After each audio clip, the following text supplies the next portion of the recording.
You think you're just having a conversation? You're not. Right now, somewhere in your life, at work, at dinner, maybe even in your own home, someone is watching you the way a chess grandmaster watches the board. Not the pieces, the patterns. They're not listening to your words. They're logging your silences, cataloging your blinks, running probability models on whether you're confident or just performing confidence. And here's the part that should keep you up at night. They're better at reading you than you are at hiding. In the next 10 minutes, I'm going to show you exactly how they do it. 7 signs, invisible to most, unmistakable once you know them. This isn't for the faint-hearted, but then you already knew that.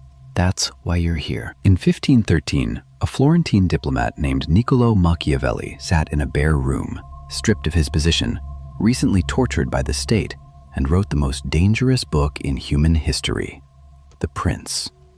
Machiavelli didn't invent manipulation. He just had the audacity to write it down.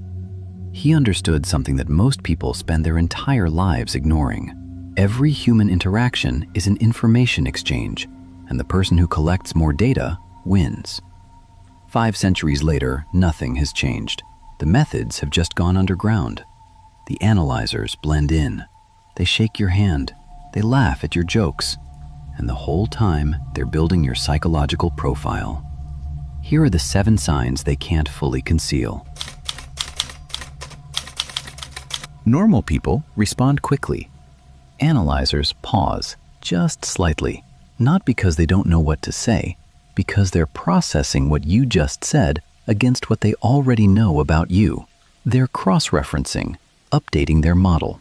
Paul Ekman, the psychologist who trained FBI interrogators and inspired the TV show Lie to Me, identified this pattern in high-stakes deception research.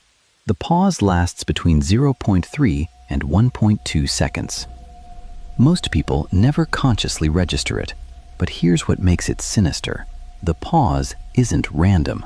It appears most consistently right after you've said something emotionally loaded. A complaint about work, a fear you've casually mentioned, an ambition you half dismissed. They're not responding to the surface, they're filing the depth. So what did you end up doing about that situation with your brother? It sounds like small talk.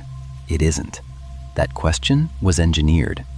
Strategic analyzers, what Robert Greene in The 48 Laws of Power calls the consummate observers, use indirect questions to map your emotional architecture. They're not asking about your brother. They're asking about how you handle conflict with people you can't easily escape. Notice the pattern.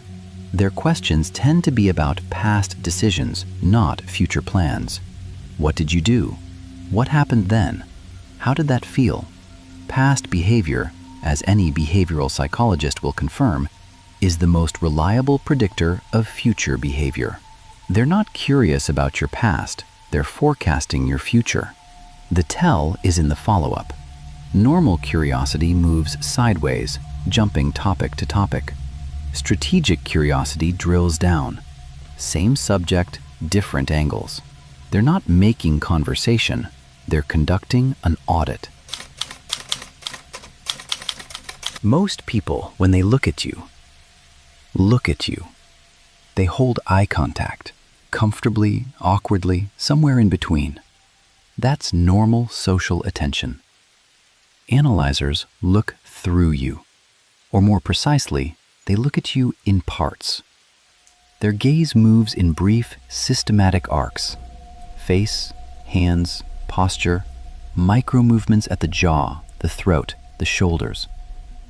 To anyone watching the analyzer, it looks like regular eye contact, but in reality, they're running a scan. They learned, consciously or not, that the body leaks what the face performs. Your hands tighten when you mention money troubles. Your jaw sets slightly when you talk about that colleague. You shift your weight left, your dominant side, when you're about to assert something you're not fully convinced of. You told them everything. You said nothing. They say something slightly wrong, maybe about you, maybe about someone you care about. Could be an offhand comment, could be a gentle contradiction. And then they go very still. And watch what you do next. This is one of the oldest moves in the behavioral analysis playbook. Intelligence agencies call it stress inoculation, applying low-grade pressure to observe baseline deviation. Under mild stress, people reveal how they actually operate. The performance cracks. Do you get defensive?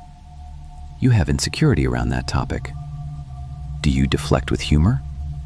High conflict tolerance, low vulnerability threshold. Do you go quiet? You're calculating, meaning you're not as open as you presented. The content of their provocation matters far less than what they're actually testing. What's your threat response? How fast do you regulate? Who do you become under pressure? By the time you've recovered your composure, they've already logged the answer. You say something. They agree, completely, enthusiastically. That's exactly right. Something feels slightly off, but you can't name it. Here's what's happening. Strategic agreement is a data extraction technique. When you believe someone fully agrees with you, you stop defending your position. Your guard drops. You elaborate. You get more specific, more honest, more revealing. Robert Greene documented this pattern meticulously in the 48 Laws of Power. Agreement creates the illusion of alliance. The person analyzing you isn't agreeing with your idea. They're agreeing with your need to be understood. There's a difference. The first is intellectual. The second is emotional leverage. Once you feel understood, you hand them the map. Your values, your fears, your price. True analyzers don't share their own opinions much, because opinions create friction, and friction closes people down. They came to open you up. 3 weeks ago, in a completely different context, you mentioned something small. Maybe you were tired. Maybe it was a passing comment. You forgot it before the conversation ended. They didn't. Skilled analyzers build what behavioral scientists call a psychological dossier. Not written, not deliberate necessarily, but constantly updated. Every offhand comment about your childhood, your relationship patterns, your financial anxieties gets filed, tagged, cross-referenced. When they bring it back, didn't you mention once that, watch your own reaction carefully. If you feel a flash of warmth, they remembered, that's a designed response. The point was not to make you feel seen. The point was to demonstrate they were paying attention, that they have the receipts. That is not intimacy. That is leverage, preloaded.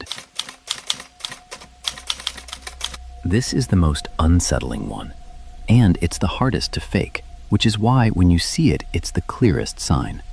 You're frustrated, you're animated, you're expressing something real, something vulnerable, something that matters to you. And the person across from you is completely, unnaturally still. Not cold, not dismissive, still. What you're witnessing is a mastered nervous system. The Stoic philosophers called it apatheia, not apathy, but freedom from reactive emotion. The meditations of Marcus Aurelius return to it obsessively. The obstacle cannot disturb me unless I permit it to. For an analyzer, emotional neutrality serves a precise purpose. Your emotion is the signal, their calm is the receiver.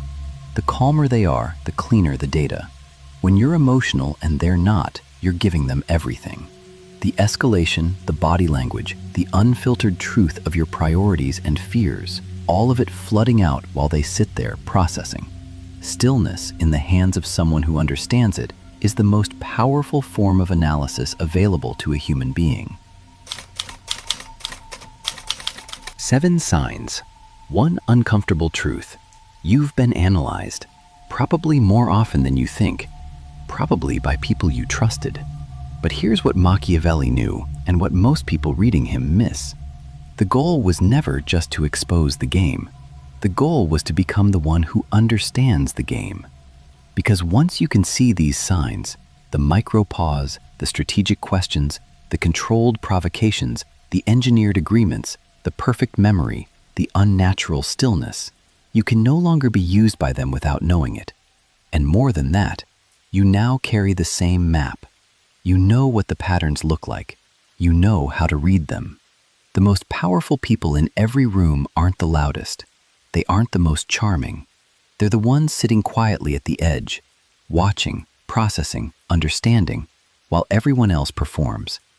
Now you know which one to be.